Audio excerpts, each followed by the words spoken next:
Hola, buenos días. Mi nombre es Baltasar, así que en el día de hoy vamos a estar hablando un poquito en esta charla que le hemos titulado El bosque oscuro de la industria del cibercrimen sobre distintas facetas que encontramos. Vamos comenzando. Esto primero vamos a ver un poquito, la idea es tener un concepto del flujo de información que tenemos hoy en día en el 2020 en un minuto. Seguramente todos ya estamos familiarizados con este tipo de gráficos, este gráfico es muy popular en Internet. Pero está bueno para que tomemos una dimensión del flujo de información que está constantemente circulando por la red. Tenemos, por ejemplo, de Netflix, 764.000 horas vistas, 1.1 millones de dólares gastados en compras online. Este año tan particular con toda esta pandemia, seguramente ayuda a que se incremente. Tenemos, por ejemplo, 4.7 millones de videos vistos en YouTube, 1.6 millones de sweeps en Tinder, así que podemos quedarnos tranquilos que la raza humana todavía va a continuar en el planeta.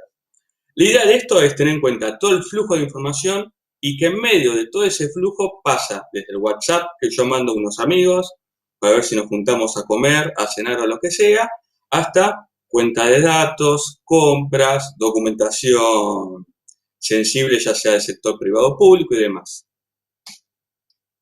Avanzamos un poquito para hablar sobre cómo se mutó y transformó la privacidad en el siglo XXI. ¿Qué es lo que sucede?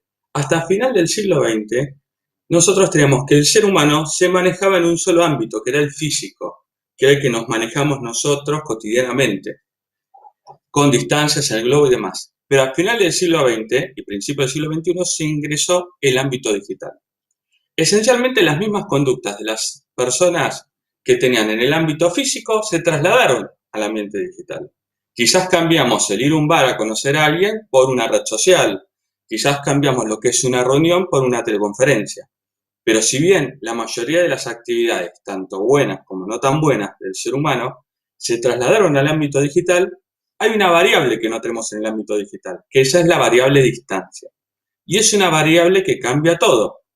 Por ejemplo, si yo quería tener una reunión con personas en el ámbito físico, tenía que estar reunidas en un espacio abierto, cerrado, sala de reunión, café o lo que sea. Mientras que hoy en día con el ámbito digital, tranquilamente podemos tener una videoconferencia o mandar un WhatsApp con el que esté en Beijing, en Moscú, Nueva York o donde sea. Entonces, esa variable distancia afecta bastante todo lo que es el juego, en lo que es la interacción entre las personas y los grupos. Y acá surge algo nuevo que es la identidad digital. Antes, en el ámbito físico, generalmente uno tiene una identidad legal según en qué gobierno, empresa y demás donde se desarrollaba, que era dada por un tercero. Ahora, en el caso de la República Argentina, cada uno de los que nacemos se nos da un número de documento. Ese número no lo podemos elegir. Con la identidad digital, lo que sucedió en un principio es que nosotros la podemos ir formando. En un principio, los primeros blogs y demás, uno tenía un mayor control. Pero ¿qué es lo que sucede? A medida que la tecnología avanzando, fue ingresando en distintos aspectos del ser humano. Y hoy en día la identidad digital no solo la construimos nosotros como personas, sino nuestro entorno, de cómo nos ven y lo que suben sobre nosotros y hasta si nos etiquetan. Y muchas veces no tenemos un control total sobre eso. Un ejemplo, continuando, las redes sociales comenzaron hace un par de años. Esencialmente es un medio de interacción entre las personas y que justamente lo fantástico que tiene esto es que aprovecha esa variable que salió de la ecuación, que es la variable distancia. Hoy en día se relacionan, empezaron como experimentos en intercambio entre las universidades. Hoy en día hay plataformas de negocios que netamente se soportan sobre las redes sociales, sin contar que las mismas redes sociales son una de las mayores plataformas de negocios. Y acá van a ver que tenemos en la placa dos conceptos, los inmigrantes digitales y los nativos digitales.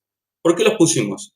El inmigrante digital es la persona que vio nacer estas tecnologías y se tuvo que ir adaptando. Pasó de tener una televisión con programas en aire y 8 canales, ahora tener 120 canales y no sabes qué mirar. Y te instalaste Netflix, te aburrió, ahora estás viendo con Amazon, tenés Gaia o lo que sea. El nativo digital lo que tiene es que nació ya con estas tecnologías y las incorporó. Pero hay algo más profundo que es muy interesante. Estas tecnologías modificaron no solo las conductas sociales, sino los patrones de pensamiento de las personas. Aquí veamos. Antes la sociedad era análoga. Una persona, para ser un elemento útil en la sociedad, que necesitaba, que tenías que estudiar, recibirte, si podías unir a la universidad, trabajar, casarte, tener hijos. Esa era una línea recta. Si vos salías de esa línea recta, de ese programa análogo puesto por la sociedad, era mal visto. Si no, era mal visto una persona divorciada, cuando ahora es algo normal, es algo más de la vida. ¿Qué es lo que sucede? El nativo digital, como se crió y tuvo razón de ser y fue elaborando sus pensamientos y sus mapas mentales con estas nuevas tecnologías, incorporó algo nuevo, que es la multiopción. Entonces, hoy en día, las personas nativas ya se criaron y ya tienen incorporados en su ser que pueden hacer muchas cosas, no tienen un único camino análogo.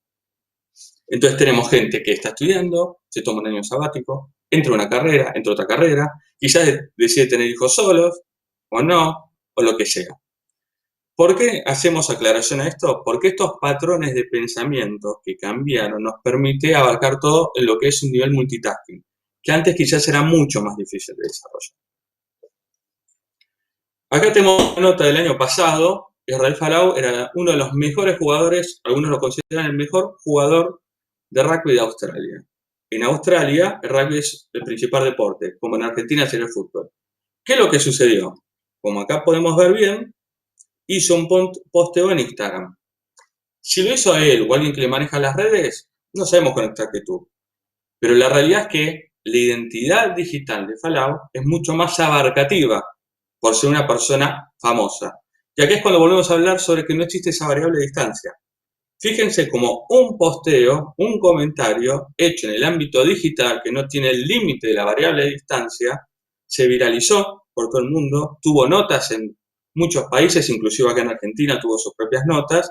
¿Y qué le costó? Que lo hayan echado de la selección nacional y probablemente le afectó a su carrera profesional.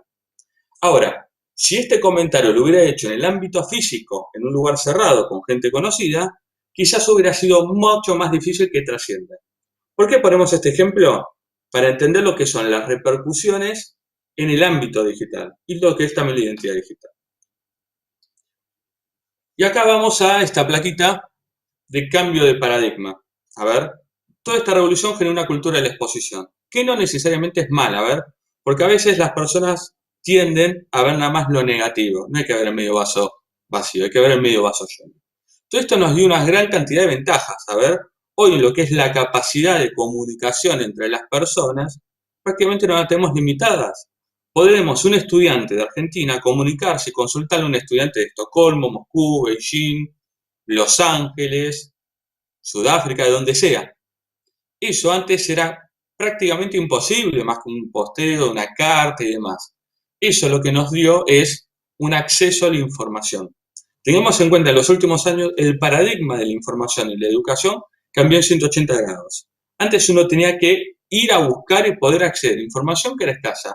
Ahora todo lo contrario. Nosotros estamos saturados por información.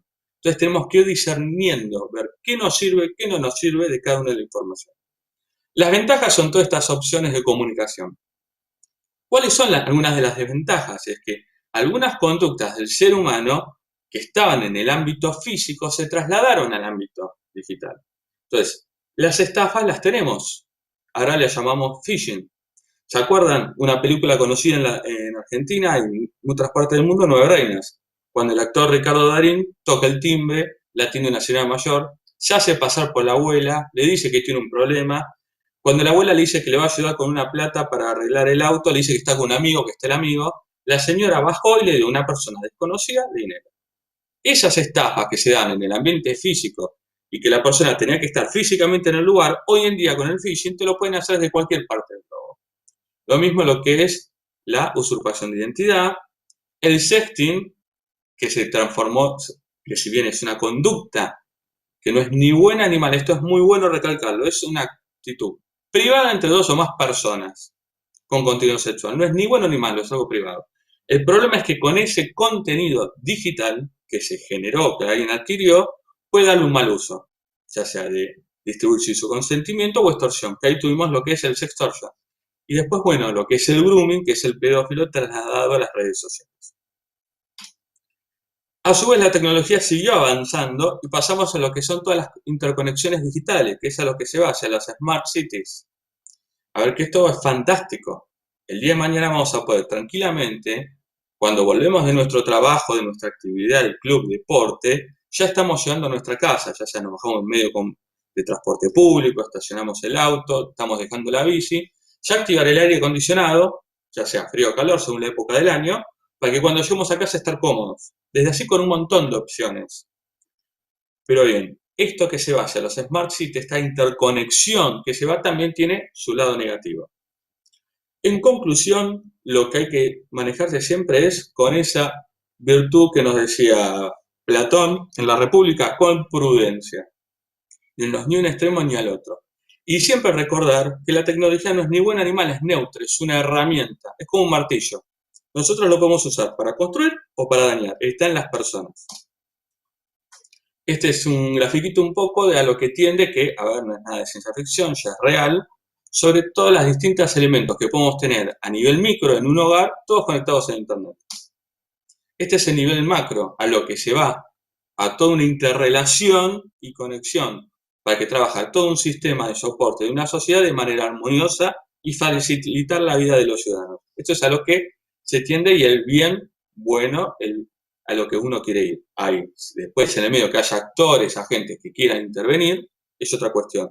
Pero no hay que perder de vista esto. Y acá pasamos netamente a lo que es la industria de los delitos tecnológicos. Y acá tenemos esta imagen del caballo de Troya. ¿Por qué ponemos en? Porque en general, todo tipo de delitos que se van desarrollando y demás, van a usar como metodología el engaño, el uso de la astucia. Es más, acuérdense que los primeros, como se les contaba, como se hablaba en el momento, los virus, ahora les decimos malware, muchas veces hablaba del troyano, el que ingresaba sin que vos te des cuenta, el famoso caballo de Troya. Es una esencia, un vector de ataque que es muy usado desde hace bastante tiempo y hoy en día continúa. ¿Cuáles son los elementos que hoy tenemos cuando ocurren delitos en el ciberespacio? Tenemos, generalmente ya son de uno más atacantes y no necesariamente están constantemente unidos. A veces se pueden juntar para hacer una determinada actividad y después cada uno sigue su camino. Hoy en día, el entorno en donde se maneja todo esto es el tráfico de Internet. En todo ese flujo de información tan masivo, entre todos esos datos que van viajando, van parte de los datos de estas conductas. Puede ser impersonal o dirigido. Ya puede ser desde una distribución de bots, desde toda una cadena de phishing enviados masivamente, a quizá ya lo que pasamos en un spear phishing, es decir, ya dirigido a un sector, sea público, privado, una persona, un grupo, lo que sea. Generalmente en los ataques lo que se busca es utilizar los recursos de estos targets, de estos blancos que se buscaron, para alcanzar sus objetivos. En la mayoría de las veces los objetivos siempre van a ser el rédito económico, de mayor o menor manera, directo o indirectamente buscado, pero lo que es el rédito económico continúa siendo uno de los principales factores para este tipo de actividades. Y acá tenemos un poquito, bueno, todos conocemos ya las distintas variantes de la imagen del iglú, que es visual, discusiones, gente se pone a discutir, a ver, no es tan así esto. En el caso de este gráfico me gustó, porque es gracioso, son muchos de los mitos que hay en lo que es la red superficial, la deep, la dark web. Hay algunos otros gráficos, seguramente habrán visto, donde abajo de todo lo tenemos a un presidente de Estados Unidos dándose la mano con un alien y demás cosas. Pero bueno, sabemos que esto no es tan así, pero nos sirve como gráfico. Muchas veces sirve para darle una impresión a alguien que quizás no está tan metido en el tema. Es gracioso, acá tenemos, bueno, en vez de ser un submarino amarillo de los Beatles, es naranja, que se pregunta, ¿qué, what the fuck, qué hace ahí? Bueno, básicamente tener en cuenta los distintos niveles de acceso al Internet, Básicamente tenemos lo que es abierto a todos, lo que más o menos nos tenemos que loguear, y también la búsqueda del anonimato. Pero está bueno desmistificar de que todo lo que ocurre en la profundidad es malo, no. A ver, primero, todo ciudadano en el mundo tiene derecho a su privacidad y todos nosotros tenemos derecho a elegir con quién compartimos o no nuestras acciones privadas. Eso es algo fundamental y es bueno. Siempre hay que cuidar. Acuérdense, una frase que alguien dijo una vez es que el precio de la libertad es la eterna vigilancia. Entonces, siempre tener la opción de y saber que tenemos nuestro derecho a la privacidad. Por otro lado, también ¿para qué nos sirven las metodologías de anonimato, VPNs y demás? Para que el mundo muchas veces se entere en lugares donde la Internet ha sido censurada o han surgido masacres étnicas, abusos de derechos humanos y demás, eso puede tener acceso, que el mundo se entere. Entonces no hay que tener una visión de que todo lo que es anonimato necesariamente es negativo o está relacionado con lo que es el delito o las acciones negativas. No, pues muchas veces esto sirve para que la comunidad mundial se entere, sepa lo que están sucediendo en determinados lugares y poder proteger las vidas y derechos de personas que están a veces en determinadas regiones del planeta que no le están pasando tan bien. Además también lo que tiene este cambio de paradigma es la libertad de la información, el flujo libre de información, que es a lo que se tiende y se busca. Que cada persona tenga acceso y pueda decidir qué información quiere buscar, qué información se quiere relacionar. Vamos a hablar un poquitito de las criptomonedas. Es de la misma forma que hubo patrones y conductas que se fueron trasladando al ámbito digital, era cuestión de tiempo que salga un bien que sea económico. Son unidades digitales con técnicas de cifrado, son unidades digitales, hay que tener esto en cuenta. Tiene reglamentada la generación de unidades, se verifican en la mayoría de las criptomonedas la transferencia de fondos y operan de forma independiente de un banco central. Y acá tenemos que hacer una pequeña salvedad y recordar, ¿cuál es la principal característica que tiene que tener un bien para ser económico? Es que sea escaso. Entonces, pero estas son unidades digitales. El valor financiero que le dan las personas es un valor subjetivo que se le da a la gente, como una unidad que cree que lo va a tomar como una letra de cambio. Recordemos que los billetes son un papel con colores y dibujitos. Nosotros le damos ese valor. Tenemos alguna entidad, bancos, ya sean privados o centrales, que emiten esas letras de cambio y nosotros las utilizamos como un medio para cambiar y acceder a distintos tipos de bienes. Es la evolución, obviamente, del trueque, bienvenido sea. Pero lo mismo son con las unidades digitales, a las que le damos un valor financiero, las llamamos criptomonedas. También tenemos criptoactivos, a ver, y hay toda una industria de generación de criptoactivos que se venden con otro valor, le hago mi muñequito, mi caballito, como lo hago, los crío y demás. Ahí está de todo. Es un modelo de negocio, está buenísimo, está fantástico, los felicito a quienes lo armaron, y ten en cuenta que es el valor subjetivo. Recordemos que en el caso del Bitcoin, que es la más utilizada, y todavía la que es más fácil de cambiar de esa unidad digital que se le da un valor financiero, cambiará letras de cambio. Dólares, pesos, bueno, pesos, no sé cuántos quieren por pesos, pero bueno, lo que sea. Y acá saltamos con este grafiquito ya conocido, creo que está muy bueno, es muy visual, a lo que es un ataque de negación de servicio o quizás una infectación de bots. ¿Para qué generalmente se usan?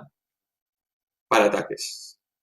Es visual, está muy bueno, sirve para tener la noción, para representarnos visualmente cómo tenemos un actor que distribuye, viraliza esos malware, llamémoslos bots, y los tiene preparados para en algún momento que haya un ataque hacia un lugar. Ahora van a ver más adelante por qué lo estamos recordando y repasando esta modalidad. El ransomware. ¿Qué es el ransomware? El ransomware es cuando nos encriptan la información y nos piden un pago por el código de desencriptación o filtración. ¿Por qué es la encriptación? La realidad es que hoy en día el volumen de información vital o de importancia que puede tener un actor, ya sea privado o público, es bastante grande. Entonces, antes, los primeros conceptos de ransomware era te robo un archivo, un ejemplo, a un estudio contable, le robabas el archivo de Excel de todos sus clientes, lo que tenían que pagar, se lo robabas, se lo borraba, le dejabas un TXT, donde lo querés recuperar, tenés que pagar tanto de esta manera. Hoy en día, como los volúmenes son tan amplios, ¿qué es lo que se cambió? No me puedo asegurar que te quito toda la información. Entonces, ¿qué hago? La encripto. ¿La información la seguís teniendo? Sí, pero no podés acceder. Y te voy a pedir un rescate. Este rescate puede ser por dos variables. La primera variable es, me pagás y la desencriptás, o quizás no alcancé a copiar todo el volumen de información, pero voy a su vez copiar partes de la información a las que pueda haber accedido o que crea que van a ser de gran valor para vos, y a su vez también te pido un pago para no filtrarlas. ¿Y esto qué generó? Una modalidad de negocio que es el Ransomware as a Service, el Ransomware como un servicio. Y fíjense las similitudes con lo que son los modelos de negocio de las franquicias. Acá tenemos como un modelo de negocio del ámbito físico, reglamentado legal, se trasladó esa metodología y a su vez esa metodología se trasladó a una actividad ilícita. Veamos, el Ransomware as a Service. Se comercializa un producto de malware, en este caso, en el ámbito físico, con un modelo de negocio, supongamos, de una cadena de comidas rápidas o de tiendas de café, con sus particularidades. Ahí lo tenés el branding, que es el servicio que vos hacés. Se provee un toolkit, un paquete, que lo que se busca es cada vez, si bien hay distintas variables, que sea lo más fácil de utilizar. ¿Para qué? Para que el nivel del cliente que está adquiriendo ese servicio que le estamos dando, los requisitos técnicos que tenga que tener cada vez sean más bajos, sea más fácil. Con los modelos de franquicia, te ponen los logos, la gente, te proveen, te dan las marcas, los precios, todo. Es decir, te arman todo ese paquete. Vos lo que tenés que hacer es tener el lugar donde lo pones y demás. Y después, el proveedor generalmente suele tener un porcentaje de las ganancias obtenidas. Lo mismo que pasa con todo lo que son las franquicias. Y generalmente esto puede ser un pago único, pago y compartir ganancias o simplemente ganancias. Eso va a ir variando, pero son las variables con lo que se puede manejar. ¿Hay casos de esto? Bueno, tuvimos acá en Argentina, hace pocos días este mes, que hubo un ingreso de un ransomware a un organismo público, aparentemente, según lo que sale publicado, lo habrían detenido y demás, pero se logró copiar información. Esa información se pidió un rescate, lo que es el área de migraciones no pagó el rescate, conclusión, filtraron esa información. ¿Tenemos otro tipo de filtraciones? Sí, ya hace años que venimos teniendo con lo que son las filtraciones desde las bases de datos de usuarios. Como acá, esta es una noticia que salió el año pasado, final del año pasado, el 25 de noviembre del 2019. Todo lo que son las filtraciones de usuarios de distintas redes sociales y demás, ya hace años que se vienen haciendo. Salen los paquetes, se distribuyen, se ponen en los lugares de no tan fácil acceso, en lo que es deep y dark, según que sea y demás. Y acá es donde nosotros nos tenemos que preguntar, ¿y esto para qué sirve? ¿Para qué sirve que de golpe estén dando vuelta los datos de usuarios de mucha gente? Obviamente va a servir qué tipo de información tenga, pero es algo que ya está dando vuelta hace bastante tiempo. Esta es del año pasado, esta otra es ahora de este año, de ya casi un mes. Así que es algo constante, es algo que ya estamos acostumbrados, que cada vez que hay cantidad de meses ya sabemos, salió la nueva filtración, hubo tal cosa, hubo tal otra. Ya está en constante lo que es toda esta costumbre o metodología de obtener información de usuarios de distintas bases de datos, de distintas plataformas y viralizarlas, que hasta ya tenemos páginas, esta es una de las más conocidas, donde podemos entrar, ver si nuestro correo electrónico estuvo relacionado con alguna filtración de datos. Otras páginas donde tenemos, por ejemplo, lo mismo, como acá verán, acá tenemos un ejemplo que lo tomamos pues ya es viejito, el de Ashley Madison. ¿Qué era Ashley Madison? Continúa siendo una plataforma que ofrece un servicio para gente en pareja casada, para poder tener una aventura amorosa. sin ningún tipo de problema. La filtración esta fue en el 2015. Acá tenemos la información de la filtración, en esta página el volumen y demás. Así que en el momento en que sucedió esto, imagínense mucha gente que va a acceder buscando, obviamente es probable que quienes participaban no tenían su nombre real, pero si en la filtración, supongamos, si hubiera estado el número de tarjeta de crédito, estar buscando la tarjeta de crédito de mi pareja o la mía, a ver si figura. ¿Y por qué estuvimos hablando de todo esto? Esto que parecía que venía suelto, para ver cómo se junta. Y esto se junta en lo que son los mercados informales, en lo que es Deep y Dark. Bueno, acá tenemos un ejemplo de Wall Street Market, lo cerraron el año pasado, después vamos a hablar. Este es un ejemplo. ¿Y para qué sirven las filtraciones? Por ejemplo, acá tenemos, para quienes no conocen, Brazzers es una cadena que genera contenido pornográfico y muchas veces para acceder a parte de ese contenido uno tiene que estar suscrito y pagar. Bueno, sabemos que gran parte del volumen de información que está en Internet es pornografía. Porque por el ser humano le gusta divertirse y disfrutar y es una de las partes del disfrute.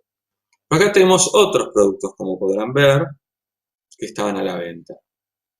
Hasta acá tenemos los catálogos, desde drogas, falsificaciones, joyería, coding, etc. Software malware y demás, distintos tipos de elementos.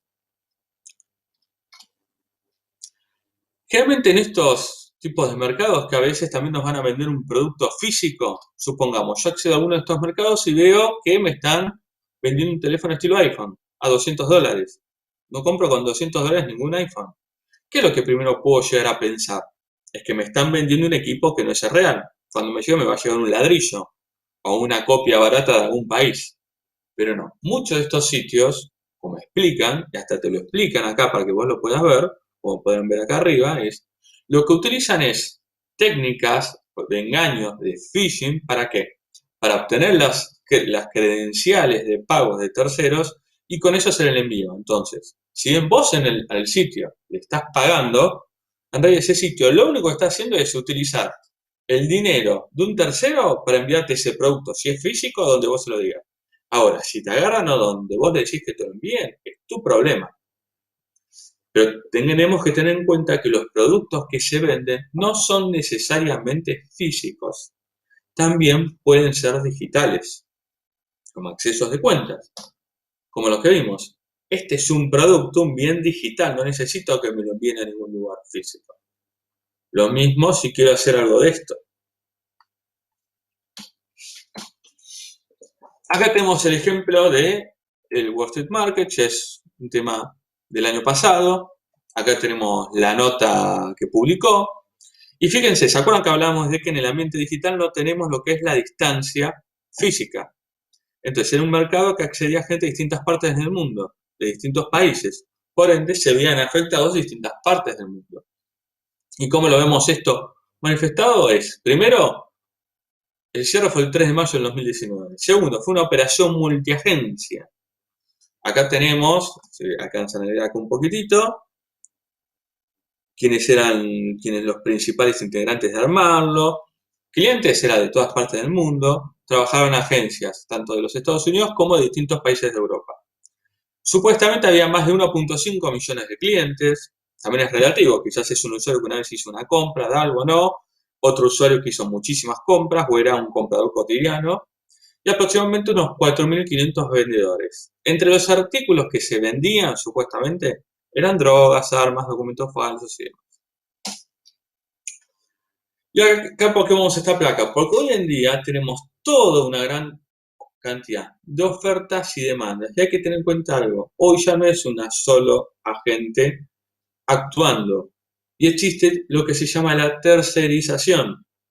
De la misma forma de que hoy en día tenemos empresas, por ejemplo, empresas en Canadá o en Estados Unidos, que quizás tercerizan a ser de pequeña envergadura su servicio de, por ejemplo, contabilidad o pago de impuestos a otras consultoras. Esas consultoras las tienen, por ejemplo, en Argentina, y tenemos en Argentina una persona que está trabajando y haciendo la parte contable para empresas afuera en el extranjero, ya sabiendo la legislación tributaria de esos países. ¿Por qué este es un modelo de negocios que sirve? Porque al argentino le pagan en pesos. Es decir, el costo de pago en dólares en Estados Unidos, euros en Europa, el dólar canadiense, es mucho menor. Les sale más barato tercerizar en una empresa que a su vez terceriza en el activo la persona que hace ese trabajo, que se lo paga en pesos, que pagarlo en su país. De esa misma manera que tenemos ese modelo de tercerización de negocios en el ambiente físico, en el ambiente formal, aparte del ambiente digital, como eso es contratar para lo que hoy en día es un diseño y demás, yo necesito que la persona que yo contrato en los negocios lícitos la tenga en mi mismo país, en mi misma ciudad. O una videoconferencia, le mando las cosas por mail. O mismo como estamos haciendo ahora, como estamos en esta ECO, todo de manera virtual. Bien, lo mismo en lo que es los negocios informales tenemos. Y se traslada ese mismo modelo de negocio. Entonces vamos a tener lo que es la actividad de criptojacking, ya sea para uno o para venderlas a terceros, con un toolkit de instalación. Tenemos venta de servicios de ataque de denegación de servicios. Vulnerar, atacar, distribución de bots para ser utilizados, ya con un fin o para poderlos ser utilizados, generación de malware a pedido o ya de determinado tipo de modelos que uno lo puede adaptar, servicios de prueba de seguridad, a ver por dónde puedo vulnerar los firewalls y entrar, y acá este grafiquito de toda otra cosa, actividad que pueda hacer. Y obviamente no nos olvidemos de lo que es los mixers o el lavado de criptoactivos que quizás por la procedencia que tienen, yo quiero distribuirlos, lavarlos, como se hace con las monedas de curso legal vigente, también en el circuito físico, para agarrar y poder acceder sin quedar pegado. Por ejemplo, un par de rescates de ransomware o lo que sea. Todos estos son algunas de las tantas tipos de actividades y servicios que se ofrecen, que están de oferta. ¿Y por qué están de oferta? Porque tenemos de este lado una demanda. Y las demandas pueden ser desde personas, individuos o grupos de personas que quieren tener netamente una ganancia monetaria. Si recordemos que en general siempre lo que está atrás de todo, en mayor o menor medida, directo o indirectamente, es el rédito económico. Grupos de poder informales, acá bueno, lo queremos llamar crimen organizado, el nombre que le queramos poner, son grupos de poder, factores de poder que quieren acceder a eso y van a acceder a estos agentes. Hacktivismo, corporaciones privadas, sectores privados, a ver, obviamente también van a subcontratar para tener su ganancia o lograr llegar a un fin con personal, un staff contratado. Fíjense cómo se vuelven a trasladar. Hay empresas grandes que quizás para no tener que contratar a una persona, tenerla en blanco, no la puede echar, ¿qué hace? Contrato a una consultora. Entonces, si quiero tener, por ejemplo, en el rubro tecnológico, todo lo que es servicio técnico, contrato a una consultora que me dé el servicio técnico. Me pasa, le contrata, es problema de la consultora. Yo quiero que tantos días tener tantos técnicos. Si se enferma, se va a vacaciones, lo que sea, es tema de ellos. Si en un momento no me gustó uno de los técnicos, le digo, cámbiamelo. Y el otro día me lo cambian. ¿Cómo se arregla eso en la consultora? Eso es un servicio de tercerización legítimo. Fíjense cómo esa misma actividad se traslada acá de la ilegal. Gobiernos, a ver, no vamos a engañarnos, los gobiernos seguramente utilizan todo esto, narcotráfico, y políticos, ya sea un individuo, un partido político. A ver, todo factor de influencia, de poder, es probable que en alguna que otra medida pueda llegar o le pueda ser útil estos servicios. Si lo utilizarán o no dependerán de eso. Y generalmente, para hacer toda esta combinación de servicios, se suele utilizar alguien que conoce. Entonces, vamos a tomar el ejemplo de un sector privado, una empresa privada. Supongamos que tenemos una empresa que está compitiendo con otra para brindar seguridad a un Estado, seguridad en redes.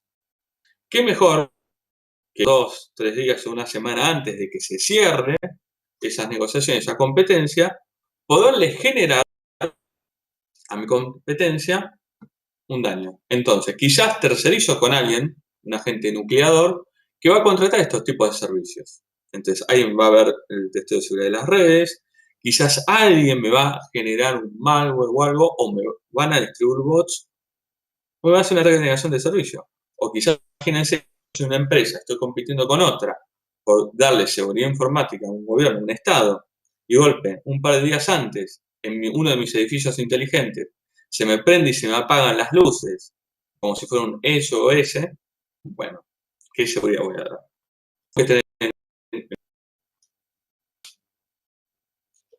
Acá estamos con los niveles de seguridad. Este es un cuadrito bastante interesante. Hace tiempo lo vi en una de Kaspersky, general, y me pareció bastante interesante para poder compartir y trasladarlo quizás a la realidad cotidiana que tenemos nosotros.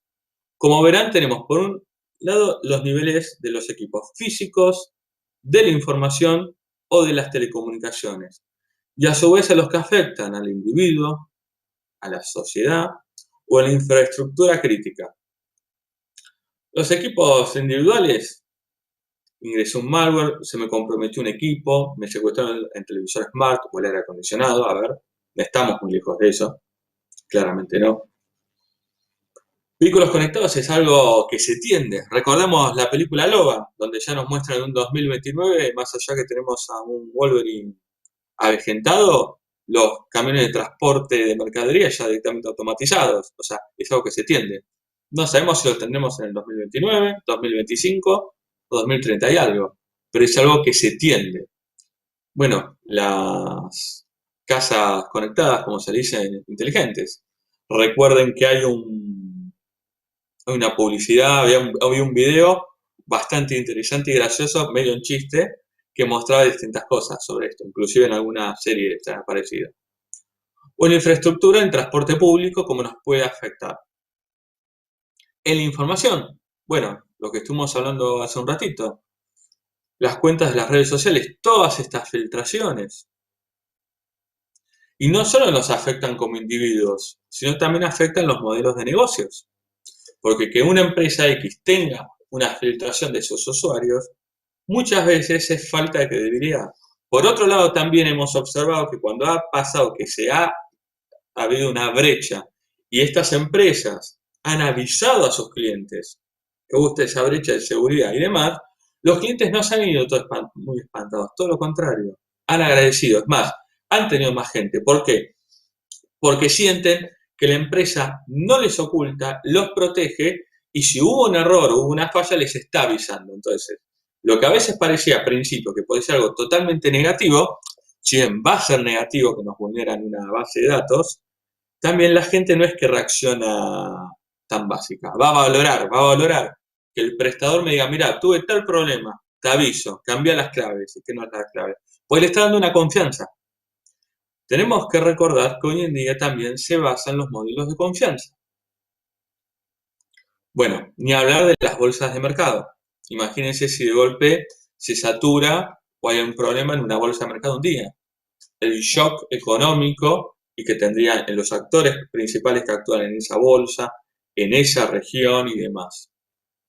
Y bueno, en las telecomunicaciones, en el individuo me quedé sin internet. No puedo ver la charla de la ECO. En las estaciones locales o en la infraestructura crítica, imagínense que de golpe una región se queda sin internet. El shock que tiene la gente. A ver, si hoy en día, siglo XXI, nos quedamos de golpe sin luz y ya vemos que no sabemos qué hacer, imagínense quedarse un día sin internet en toda una región. El shock que eso tendrían las personas.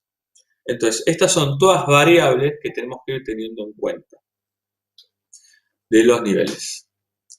Pasamos, este es un informe que hace el FBI, que es el IC3. Generalmente lo hace año vencido, es decir, terminó el año 2019, en el 2020, generalmente no suele ser enero, febrero, sino más tiempo, te lo publican. ¿Para qué lo ponemos? Pues está bueno para ver cuál es el desarrollo que va teniendo todo esto. Todos los años te cambian el grafiquito, cómo usan y demás. Fíjense, tenemos 2015, las pérdidas fueron de 288 millones de dólares. En el 2019, 467. Si redondeamos, 300, 450, fíjense que en 5 años, perdón, las pérdidas no fueron las quejas, los individuos que fueron afectados, ya sea el ciudadano común o empresas. Fíjense cómo en 5 años aumentó en un 50% los targets, los blancos. Pero fíjense lo que pasa con el volumen de dinero. En el año 2015 era de 1.1 billones. En el año 2019 de 3.5. Es decir, se incrementó en un 300% sin moneditas. Entonces, fíjense que la tendencia es que a medida que se van avanzando con estas técnicas, si bien es un número bastante importante de gente que resulta damnificada de esta actividad ilícita, el incremento es mucho más, no es directamente proporcional. En proporciones mucho menos las víctimas, pero cada vez se va incrementando y es mucho mayor el volumen de dinero.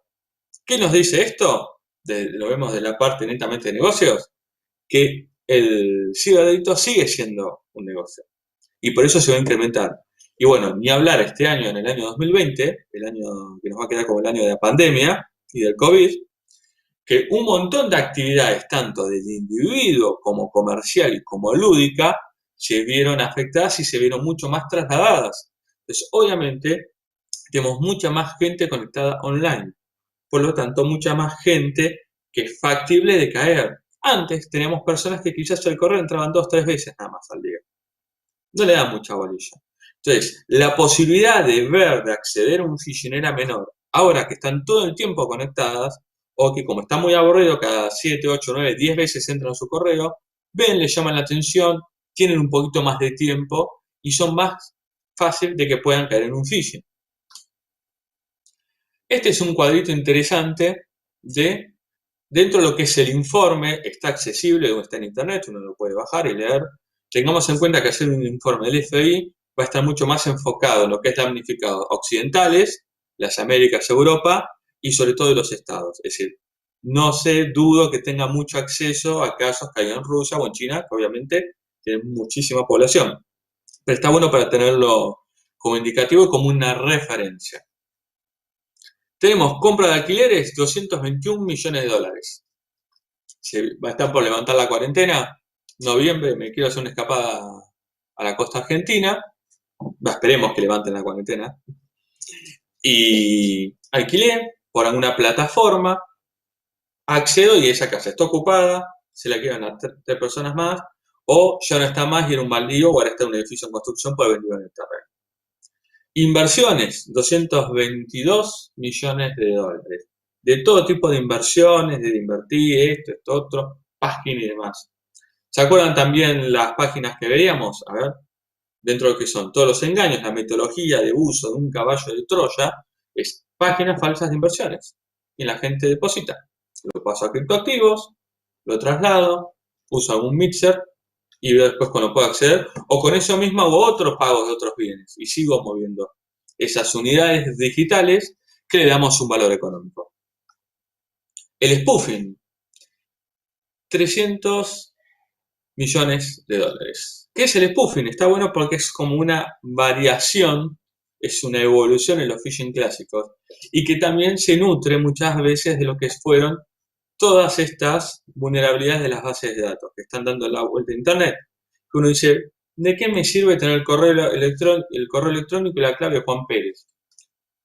Lo sirvieron los phishing. Es un phishing dirigido a una persona donde básicamente te dicen, hola, ¿cómo estás? Te lo envían desde tu propio correo. Muchas veces dentro del texto del correo, lo que hacen nos mencionan la clave. Esto puede tener su ventaja y su desventaja. Porque si la persona, el usuario, el receptor, tiene la metodología de cambiar X cantidad de tiempo sus claves, va a ver que es una clave vieja, le va a llamar la atención. Pero lamentablemente mucha gente no cambia seguido las claves. Con lo cual, una clave de una vulneración de hace 4 años o de 1 año y pico le sirve. Hola, ¿qué tal? Generalmente, ¿cómo nos va a llegar? Vieron que hay páginas donde uno puede emular el emisor del correo electrónico. Todos van a poner el mismo correo electrónico. El usuario que accede ve que desde su propio correo se automandó un correo con algún título que genera un impacto emocional, que es los hackers han tomado tu cuenta. Me modifica emocionalmente. Recordemos que dentro de lo que es la metodología de la estafa, uno de los más importantes es vulnerar emocionalmente al blanco. Hola, ¿qué tal? Sí, somos hackers, hemos hackeado tu correo electrónico, hemos hackeado tu cuenta y vemos lo que haces con tu camarita web. Así que, si no querés que viralicemos a todos juntos tus contactos lo que haces, páganos tanta plata. Y fíjense, la amenaza genérica. Ahí lo que va a entrar es el autocompletar de la persona.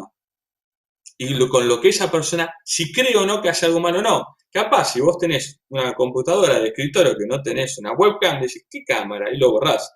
Pero capaz estabas chateando con alguien o hiciste sexting con alguien que no querés que se divulgue o lo que sea, o te cambiás frente a la cámara, te va a incomodar.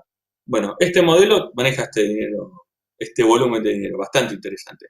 Fraude confidencial y romántico, 475 millones de dólares. ¿Por qué? No importa cuánto avance la tecnología, el ser humano continúa teniendo sus necesidades básicas. Y parte de sus necesidades básicas no es solamente el sexo, sino la conexión emocional con otra persona.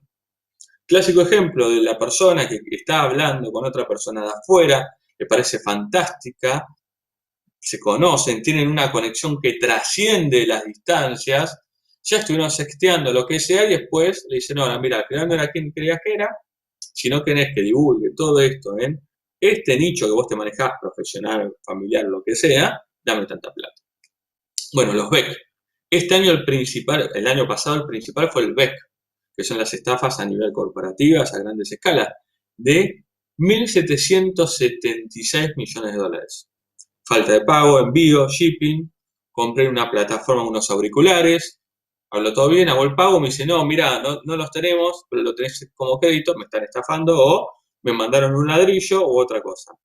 Violación a la información personal, 120 millones de dólares. Fraude de las tarjetas de crédito, 111 millones de dólares. Suplantación de personal gubernamental, 124 millones de dólares. Hace un par de años no estaba tanto esto en el top 10, ahora sí. Y el robo de identidad, que sigue siendo un factor de relevancia y sigue estando con los 160 millones de dólares. Así que como vemos, este es un GIF animado que a mí me gusta, y cuando lo podés echar siempre está bueno, pero está bueno para ver cómo va el flujo y los distintos movimientos de actores en todo el globo. Así que bueno, muchas gracias, espero que les haya gustado y acá abierto para las consultas o dudas que tengan.